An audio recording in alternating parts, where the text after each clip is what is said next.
Parti de Strasbourg, le convoi traverse la nuit pour rejoindre le Jura et le petit village de Chamol. La nature de son chargement lui permet de bénéficier d'un privilège assez rare. La seule différence d'un convoi qui serait plutôt large ou avec du poids, c'est que sur de l'éolien, on travaille beaucoup de nuit. Parce que c'est surtout de l'autoroute, c'est très peu de nationales et de départementales. En fait, les nationales et départementales, on les rejoint que pour aller sur les chantiers. Oui, oui. Un travail de spécialiste que Denis exerce depuis 6 ans. Et on n'est pas fatigué après 3 heures de conduite comme ça? Non, ça va, j'étais bien accompagné.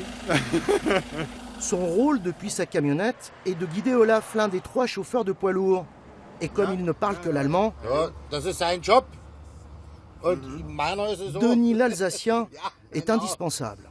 Donc lui, ce qui n'est pas évident pour lui, c'est qu'une fois qu'il est engagé dans un rond-point ou dans un carrefour, c'est qu'il ne voit pas comme un camion normal. Dans les rétros, il ne voit pas le cul de son camion, on va dire.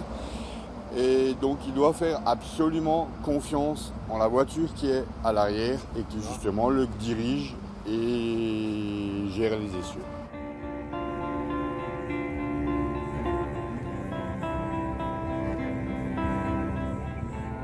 Après quelques heures de repos, le long convoi s'engage enfin sur les routes jurassiennes. C'est maintenant au tour des motards d'exercer leur art. Ils doivent stopper les véhicules et remonter en permanence la colonne de camions. Leur responsabilité est énorme.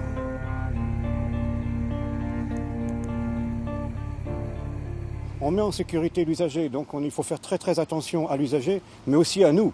Parce que nous on risque aussi l'accident ou l'accident toute la journée, puisque vous avez vu comment on circule. Il faut être très prudent et toujours envisager ce que l'usager peut faire. Et surtout très prudent et humble.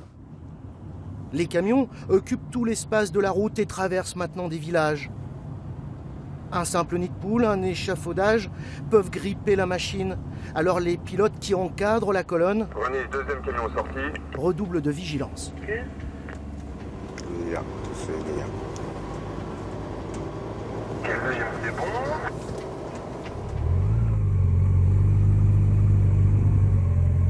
C'est plus contraignant aujourd'hui par rapport là on est sur route nationale ou départementale. Hier sur l'autoroute, mis à part la sortie de Strasbourg, sur l'autoroute il n'y avait rien à faire, quoi. C'était plus tranquille. Hein. Alors que là c'est bien plus complexe, il y a beaucoup plus d'automobilistes. Depuis les véhicules, on aperçoit déjà le chantier des éoliennes. Mais impossible pour les camions de s'engager sur la petite route qui mène jusqu'à la commune de Chamol. Il va falloir faire un immense détour, une question d'habitude pour ces chauffeurs. C'est quand même une vie à part. Oh, c'est une vie de semi-nomade. Et cela permet de voir du pays et de s'évader. Le convoi roule depuis une quinzaine d'heures et les vraies difficultés vont commencer.